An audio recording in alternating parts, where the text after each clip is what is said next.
नमस्कार, रफ्तार के एक और रफ्तार से भरे शो में आपका स्वागत है। मैं हूं ताबिश हुसैन और कार और बाइक से जुड़े हुए तमाम लेटेस्ट अपडेट्स लेकर एक बार फिर आपके सामने हाजिर हूं। तो इस सिलसिले को हम शुरू करें उससे पहले आप नजर डालिए कि इस बार के शो में आपके लिए क्या है खास। कॉम्पैक्ट एसयूवी सेगमेंट में बढ़ता कंपटीशन, देखते हैं हुंडई क्रेटा के सामने निसान किक्स कैसी है।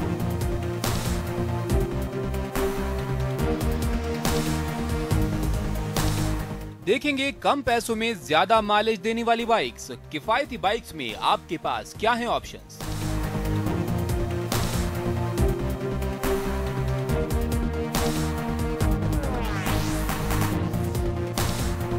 तेजी से बढ़ते हुए भारतीय कॉम्पैक्ट एसयूवी सेगमेंट में अगर आप कोई नई गाड़ी खरीदने की सोच रहे हैं तो ये है निसान की किक्स, जिसके जरिए निसान ने सेगमेंट में फिर से एंट्री की है।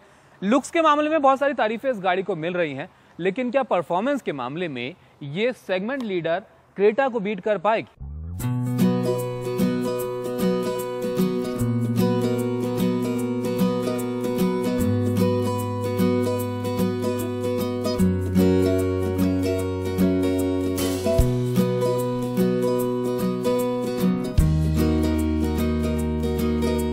क्रेटा को लॉन्च हुए काफी वक्त हो चुका है, इसलिए ट्रेडिशनल एसयूवी वाले लुक्स में क्रेटा किक्स को एक मौका देती है कस्टमर्स को कुछ फ्रेश ऑफर करने का।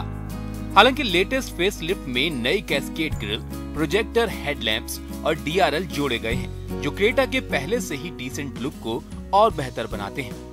तो क्रेटा की अगर हम बिल्ड क्वालिटी की बात करें तो जो हुंडई से आप एक्सपेक्ट करते हैं, काफी प्रीमियम और काफी बैलेंस डिजाइन यहाँ पर आपको मिलेगा। यहाँ थोड़ा सा स्पेस आपको मिलेगा मोबाइल फोन अपना रखने के लिए। 2 कप होल्डर यहाँ पर मिल जाएंगे। जो ग्लव बॉक्स इसके अंदर यहाँ पर दिया गया है आर्म रेस्ट, उसके अंदर आपको स्पेस मिल जाएगा जिसमें आप अच्छा खासा सामान यहाँ पर स्टोर कर सकते हैं। अगर आप इसके ग्लव बॉक्स की बात करें तो ये काफी बड़ा दिया गया है, किक्स के मुकाबले काफी ज्यादा स्पेस यहाँ पर आपको मिल जाता है। अब बात करते हैं टच स्क्रीन के बारे में, तो टच स्क्रीन इसमें आपको मिलती है 7 इंच की, किक्स से थोड़ी सी छोटी जरूर है, लेकिन जो फीचर हैं वो काफी सिमिलर हैं दोनों गाड़ियों में। जैसे कि मैंने आपको बताया, इसमें भी आपको Android auto, Apple car play जैसे फीचर मिल जाते हैं। अपनी डिवाइस को कनेक्ट आप कर सकते हैं। मैप, नेविगेशन जैसे फीचर भी यहाँ पर आपको इसमें मिल जाते हैं। 2 नॉब्स इधर दिए गए हैं, जिससे आप वॉल्यूम, इधर से चैनल आप चेंज कर सकते हैं। स्टीयरिंग पर अगर आप नजर डालेंगे तो ये ज्यादा प्रैक्टिकल हुंडई का स्टीयरिंग लगता है किक्स के मुकाबले में। यहाँ पर आपको सारे कंट्रोल अपने सहूलियत के हिसाब से मिल जाते हैं, ज्यादा आसान है इनको कंट्रोल कर पाना। लेकिन किक्स यहाँ ज्यादा एग्रेसिव नजर आती है। फ्रंट में वी आकार की ग्रिल, जिस पर क्रोम का इस्तेमाल किया गया है, और एलईडी प्रोजेक्टर हेडलैम्प्स बहुत आकर्षक दिखते हैं। दोनों ही गाड़ियों की साइड प्रोफाइल कुछ मिलती जुलती जरूर नजर आती है। क्रेटा और किक्स दोनों में ही 17 इंच के टायर दिए गए हैं, लेकिन साइज के मामले में किक्स थोड़ी बड़ी है। लंबाई, चौड़ाई हो या ग्राउंड क्लियरेंस, किक्स क्रेटा से ज्यादा है। जमीन से ऊंचाई भी किक्स की ज्यादा है। हालांकि हाइट के मामले में क्रेटा थोड़ी सी ऊंची है। पीछे के हिस्से में क्रेटा का लुक थोड़ा ट्रेडिशनल एसयूवी वाला है, वहीं किक्स की निसान फैमिली स्टाइल बूमरैंग आकार की बैकलाइट काफी शानदार दिखती है। फीचर के मामले में निसान किक्स सेगमेंट लीडर को कड़ा कंपटीशन देती है। इंटीरियर में डार्क रंगों का इस्तेमाल किया गया है। प्रीमियम एसयूवी है तो auto climate control, cruise control भी दिया गया है। 12 वोल्ट का सॉकेट और एक यूएसबी चार्जिंग पॉइंट है। कूल्ड ग्लव बॉक्स है, थोड़ा चौड़ाई में कम है लेकिन स्पेस काफी है। गाड़ी में सामान रखने के लिए काफी जगह दी गई है। एसयूवीज का इस्तेमाल अक्सर हम लॉन्ग ड्राइव के लिए करते हैं, लंबे रास्तों के लिए, दूर जाने के लिए करते हैं, तो जरूरी है कि पीछे स्पेस भी अच्छा खासा होना चाहिए। और इन दोनों गाड़ियों के अंदर जो पीछे के हिस्से में आपको स्पेस मिलेगा वो करीब 400 लीटर का स्पेस है, क्रेटा के अंदर भी और किक्स के अंदर भी। तो इस मामले में तो दोनों गाड़ियां बराबर नजर आती हैं।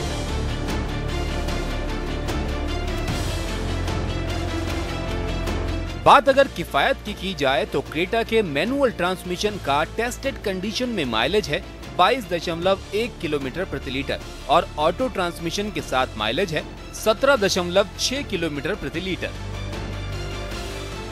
इसमें आपको मिलते हैं डीजल और पेट्रोल दोनों में ही ज्यादा ऑप्शंस। आपको पेट्रोल में 1.6 लीटर पेट्रोल मैनुअल और ऑटोमेटिक दोनों में मिलता है, और डीजल की भी बात करें तो 1.4 लीटर में और 1.6 लीटर में 2 आपको डीजल ऑप्शन मिलते हैं अलग अलग पावर आउटपुट्स के साथ, और दोनों में ही आपको 6 speed manual, 6 speed automatic transmission offer किया जाता है Hyundai की तरफ से।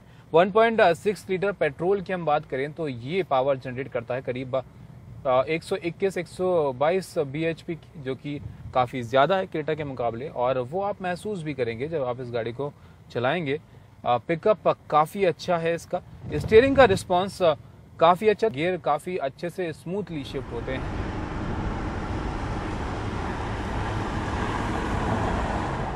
तो ओवरऑल जो चलाने का एहसास है वो काफ़ी आरामदायक इस गाड़ी का है। कीमत 10 लाख से शुरू होती है और करीब 14.5 लाख तक आपको पेट्रोल में ऑप्शंस मिलते हैं, लेकिन पावर भी ज़्यादा है उसके मुकाबले।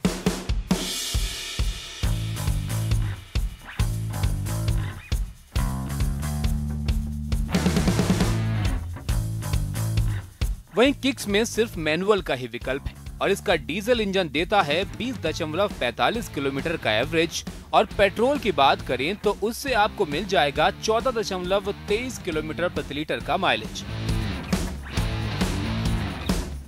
अगर हम इसके इंजन की बात करें तो इंजन में आपको मिलते हैं 2 इंजन के ऑप्शन, 1.5 लीटर डीजल और 1.5 लीटर पेट्रोल। दोनों ही आपको 5 स्पीड मैनुअल ट्रांसमिशन के साथ मिलते हैं, यानी कि निसान यहाँ पर ऑटोमेटिक ट्रांसमिशन ऑफर नहीं करता है। अब ये समझ में नहीं आता भाई क्यों नहीं करता है, क्योंकि क्रेटा से आपका कंपटीशन है और क्रेटा आपको ऑटोमेटिक देती है, तो वहाँ पर ये गाड़ी 19 हो जाती है थोड़ी सी। अगर हम इसके आउटपुट की बात करें, पावर की बात करें, तो आज हम पेट्रोल चला रहे हैं तो उसके अंदर जो पावर आपको मिलती है 1.5 लीटर मैनुअल ट्रांसमिशन पेट्रोल में, वो ये गाड़ी डिलीवर करती है करीब 105 से 106 bhp के आसपास की पावर यहाँ पर ये निसान किक्स नई पेट्रोल में जनरेट करती है। कीमतों के लिहाज से भी थोड़ी सी सस्ती है। अगर क्रेटा से आप मुकाबला इसका करते हैं तो ये इसकी शुरुआत होती है करीब 10 लाख से और 11 लाख तक में आपको ये मिल जाएगी। हालांकि ऑप्शंस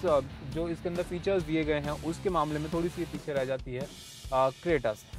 तो ओवरऑल अगर ड्राइव की आप बात करेंगे तो रिस्पॉन्स इंजन का काफ़ी अच्छा है। पेट्रोल इंजन है तो जाहिर सी बात है काफ़ी रिफाइन है। इंजन की आवाज़ आपको बहुत कम अंदर सुनाई देगी। अगर आप गियर शिफ्ट के बारे में बात करें तो शुरुआत में थोड़ा सा वक्त लेती है पिक करने में, लेकिन एक सर्टेन स्पीड के बाद ये गाड़ी अपने फ्लो में आ जाती है। तब आपको एहसास नहीं होगा कि आपको पावर की कोई ज़रूरत है।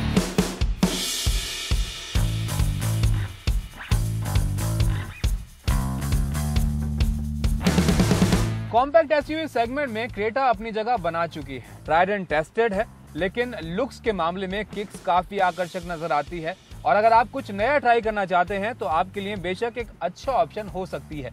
वैल्यू फॉर मनी के मामले में क्रेटा अब भी सेगमेंट में आगे नजर आती है।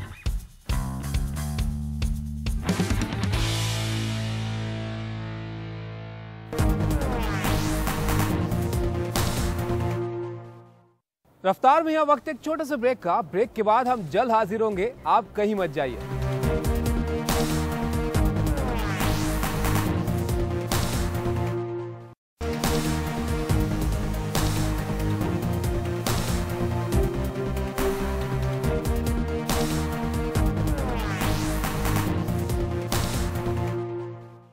अब बात करते हैं कम पैसों में ज्यादा माइलेज देने वाली बाइक्स की, क्योंकि महंगी बाइक तो बाजार में बहुत अवेलेबल है।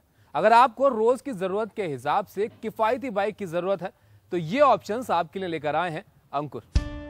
भारत में दुपहिया वाहन सेगमेंट हर साल लगभग 23 से 25% की दर से बढ़ता है और इसमें सबसे ज्यादा बिकने वाले वाहन कम्यूटर सेगमेंट के हैं, जो 110 और 100 सीसी सेगमेंट में आते हैं। रफ्तार के काफी दर्शक इन मोटरसाइकिलों को लेकर अपने सवाल हम तक पहुंचा रहे थे, तो आपकी उसी दुविधा को दूर करने के लिए आज हम आमने सामने रखेंगे टीवीएस की नई रेडियन, बजाज की प्लेटिना और हीरो स्प्लेंडर प्लस को, और कोशिश करेंगे आपको बताने की आंकड़ों के मामले में इन सभी में से कौन सी बेहतर है। सबसे पहले इंजन की बात करते हैं तो टीवीएस रेडियन में 110 सीसी का इंजन दिया गया है, हीरो स्प्लेंडर प्लस में 97 सीसी का और बजाज प्लेटिना में 102 सीसी का।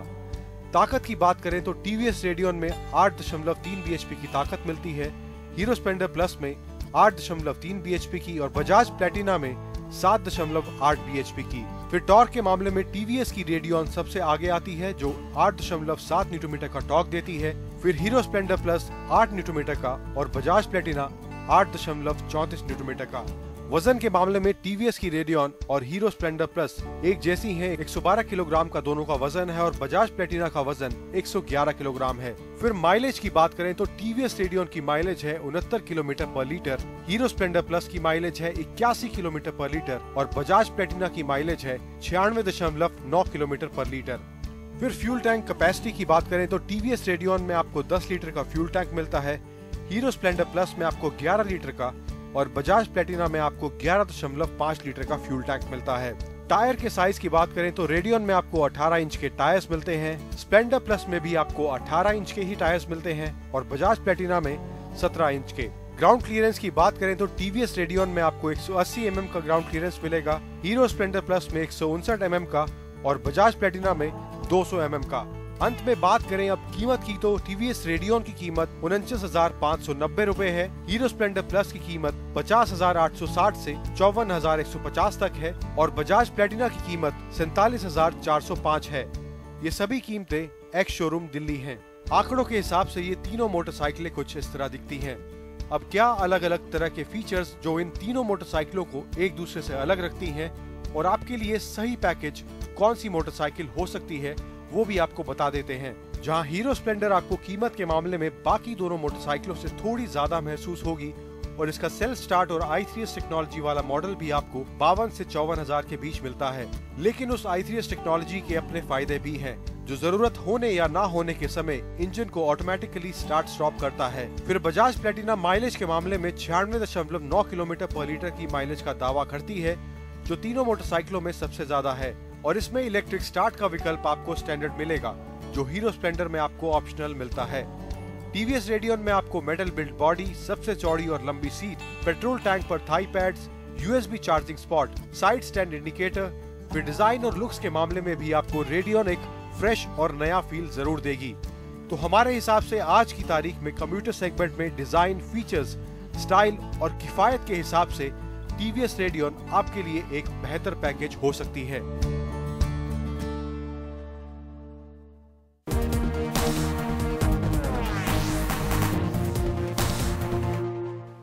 तो ये तो बात हुई कार और बाइक्स की। अब देख लेते हैं न्यूज रैप में कि इस हफ्ते क्या रही बड़ी खबरें।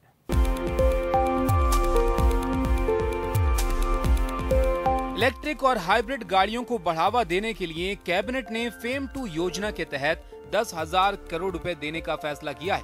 फेम यानी faster adoption and manufacturing of hybrid and electric vehicle. इस योजना के तहत इलेक्ट्रिक वाहनों की खरीद पर सीधे सब्सिडी मुहैया कराई जाएगी। फेम 2 से 10 लाख 2 व्हीलर, 5 लाख 3 व्हीलर, 55,000 कारें और 7,000 बसों को फायदा मिलेगा। इस योजना के कुछ पैसों का इस्तेमाल चार्जिंग स्टेशन बनाने में भी किया जाएगा। ये योजना 1 अप्रैल 2019 से 3 साल के लिए लागू होगी। टाटा मोटर्स ने अपनी आने वाली प्रीमियम हैचबैक 45X के नाम से पर्दा उठा दिया है। इस अपकमिंग प्रीमियम हैचबैक का नाम रखा गया है ऑल्ट्रोज। ऑल्ट्रोज के कॉन्सेप्ट को 2018 ऑटो एक्सपो में दिखाया गया था। टाटा ऑल्ट्रोज लुक्स में काफी मॉडर्न नजर आ रही है। अब इंतजार जिनेवा शो का है, जहां इस कार के प्रोडक्शन वर्जन को लॉन्च किया जाएगा। जिनेवा शो की शुरुआत 5 मार्च से होनी है।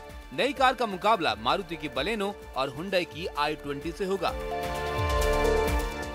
वायुसेना के लाइट कॉम्बैट फाइटर जेट तेजस में जल्द स्वदेशी टायर का इस्तेमाल किया जाएगा। भारत की सबसे बड़ी टायर बनाने वाली कंपनी MRF तेजस के साथ ही वायुसेना के और भी विमानों के लिए टायर बनाने पर काम कर रही है। अभी तेजस में डनलप के टायर्स का इस्तेमाल होता है। फिलहाल MRF के टायर का इस्तेमाल सुखोई 30 में किया जाता है। इसके अलावा ध्रुव और चेतक हेलीकॉप्टर के लिए भी MRF टायर बनाती है। मारुति 3757 बलेनो का रिकॉल करेगी। ये रिकॉल किसी खामी के लिए नहीं है, सिर्फ सॉफ्टवेयर को अपडेट करने के लिए किया जा रहा है। सर्विस कैंपेन के तहत 6 दिसंबर 2018 से लेकर 4 फरवरी 2019 के बीच बनी मारुति बलेनो में ABS से जुड़े सॉफ्टवेयर को अपडेट किया जाएगा।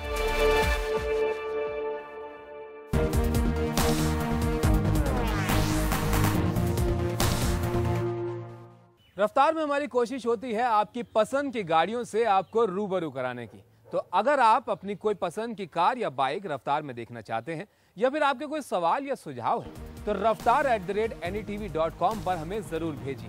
अगले शो में फिर मिलेंगे, तब तक के लिए नमस्कार।